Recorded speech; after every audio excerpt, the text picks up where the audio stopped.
Imagine walking into a TV studio, ready to share your success only to be told, on live television, that you don't deserve it, that your hard work was just luck, and that you're only there to check a box. Most people would shrink under that kind of insult. But not Marcus Williams.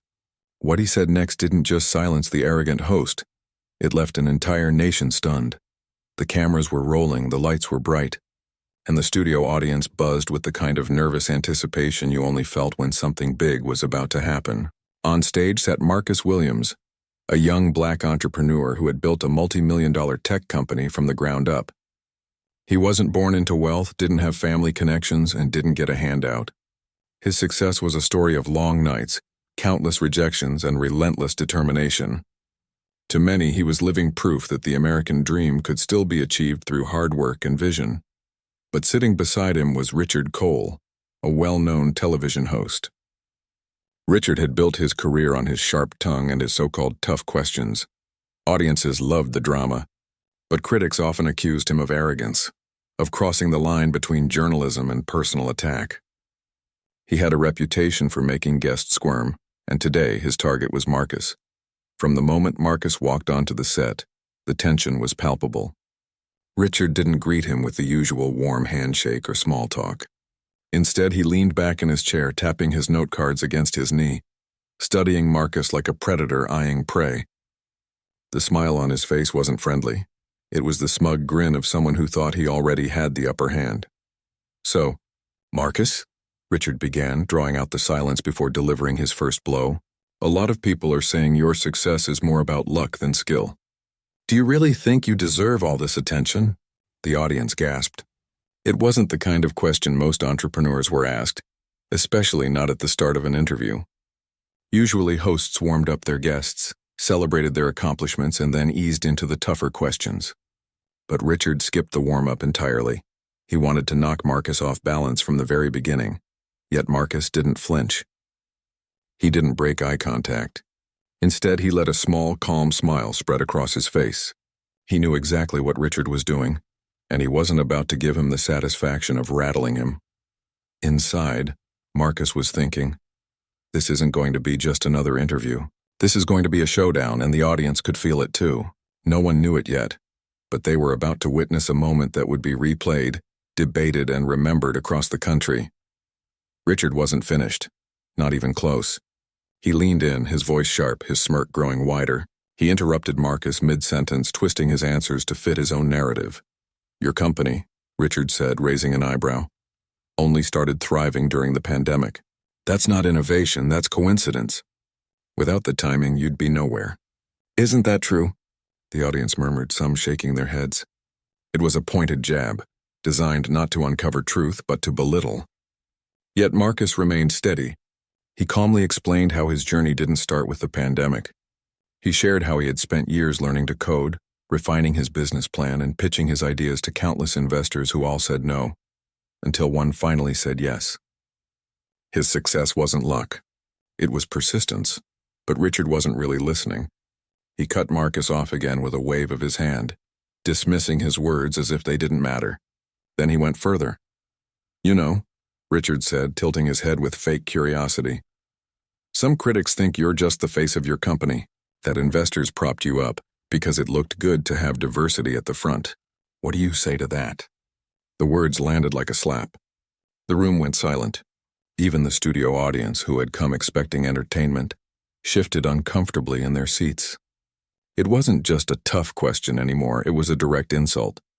A question that implied Marcus's years of hard work, his talent, and his vision didn't count, that he was only there as decoration. Marcus paused, and that silence was powerful. He didn't rush to defend himself, didn't stumble over words. He simply sat there meeting Richard's gaze, letting the weight of the insult hang in the air. Everyone leaned forward, waiting to see how he would respond, and in that moment Marcus made a decision. He realized that if he stayed polite and simply tried to explain himself, Richard would keep bulldozing over him, twisting his words and undermining his credibility. But if he stood firm, if he fought back with the truth, he could turn the entire situation around. The look in Marcus's eyes shifted. He was no longer just a guest on a talk show. He was a man about to expose the arrogance of someone who had underestimated him. The showdown had officially begun. Marcus leaned forward, his calm demeanor never breaking. His voice was steady but carried the weight of every word. "Richard," he said slowly, "let me ask you something. When you interview other entrepreneurs on this show, men who look like you, do you ever start by telling them their success is luck? Do you ever suggest they don't deserve credit for their work? Or is it only me?" The studio erupted in applause. Some people even stood up. Richard froze, his smirk stiffening as he realized the spotlight had shifted. He wasn't in control anymore. Marcus continued, his words sharp but controlled. "You say my company thrived because of timing? Every successful business depends on timing, but it also depends on preparation. While some people were waiting for opportunity, I was building. I didn't inherit wealth. I didn't inherit connections. I built something with hard work, vision, and sacrifice." The audience clapped again, louder this time. Even the camera operators leaned in, sensing this was turning into one of those rare, unforgettable moments in live television. Marcus didn't stop there. He let the silence hang for just a second, making sure every eye in the room was on him. Then he leaned closer to the microphone and added, "And if diversity is good for business, maybe that's because talent doesn't come in one color." That line hit like a thunderclap. The crowd erupted. Cheers, whistles, and applause echoed through the studio. Viewers at home could almost feel the electricity through the screen. Richard's smirk completely vanished. He shifted uncomfortably in his chair, fumbling with his note cards as if searching for something, anything, to regain control. But it was too late. The moment had already slipped away from him. For the first time in the interview, Marcus looked utterly untouchable. Not because of a badge or a title, but because he had just spoken a truth that could not be denied. He had taken Richard's insult, turned it inside out, and handed it back in front of millions. The audience wasn't just clapping now. They were on Marcus's side. Richard had underestimated him, but Marcus had proven that confidence, preparation, and dignity were more powerful than arrogance. And the stunned look on Richard's face told everyone watching that he knew it too. Richard tried to recover, fumbling with his words.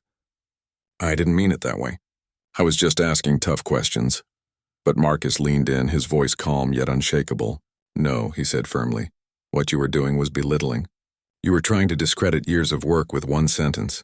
That's not journalism. That's arrogance." The audience roared with approval, clapping, cheering, and even shouting Marcus's name. The tension in the room had flipped completely.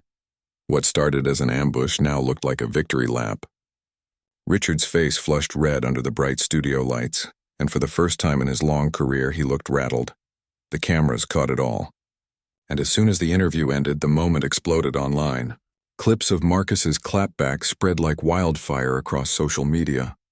Within hours, hashtags like $Marcus owned, respect entrepreneurs, and no one is above respect were trending. Twitter was ablaze. One viral comment read, "That wasn't just an interview, that was history. He turned an insult into inspiration." Another post with millions of views said, "Richard tried to humiliate him, but Marcus gave the best response I've ever seen on live TV." Instagram Reels, TikTok edits, and YouTube reaction videos poured in.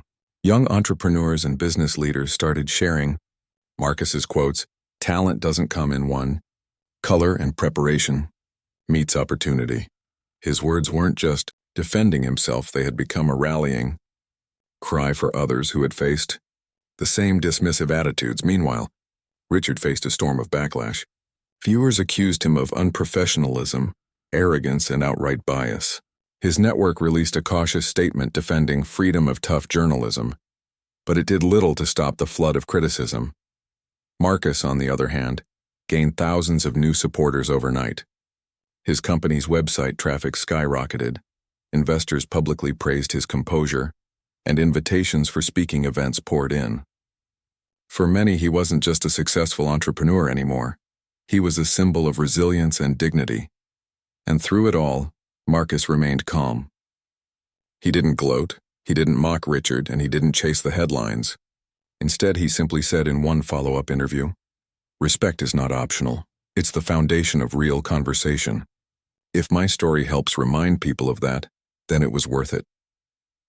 The interview that began as an attempt to tear him down had ended up lifting him higher than ever before. In the days that followed, Richard's reputation took a massive hit. Newspapers ran headlines questioning his professionalism, and social media commentators tore apart his style of interviewing. Critics accused him of using his platform to tear down rather than uplift, and petitions even circulated online demanding that the network hold him accountable. For someone who had built a career on confidence and provocation, the downfall was swift and merciless. Meanwhile, Marcus's star only rose higher. Overnight, he was no longer just a tech entrepreneur. He became a cultural figure, a symbol of resilience and power in the face of arrogance. Networks that once ignored him suddenly sent invitations for primetime interviews. Universities asked him to speak to students about perseverance and leadership. Investors who had been hesitant now lined up to back his projects, impressed not only by his business acumen, but also by his ability to handle pressure with grace. When asked later why he didn't lose his temper during the interview, Marcus gave an answer that struck a chord with millions. Because the strongest response isn't anger, it's clarity. You don't need to shout to prove your worth. You just need to stand firm in the truth. And the truth is, success is built, not given. No one can take away what you've earned if you refuse to let them define you. Those words spread like wildfire across every platform. Teachers used them in classrooms. Motivational speakers quoted them at conferences. For many, Marcus had turned what could have been a personal attack into a universal lesson. The moment became more than just a viral clip. It became a reminder for millions of viewers across America that power isn't about who controls the microphone. It's about who controls the message. For Marcus, that message was simple. Dignity and preparation will always outlast arrogance and doubt. He walked away from the interview not only with more respect, but also with a wave of opportunities that far exceeded what he had before. His company grew, his influence expanded, and his story inspired countless others who had been underestimated. As for Richard, his arrogance cost him dearly.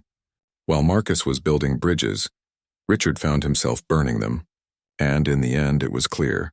One man's attempt to discredit had only made another man's legacy stronger. If you enjoyed this story, make sure to hit that like button and subscribe to the channel for more powerful stories just like this one. And don't forget to turn on the notification bell so you never miss an update.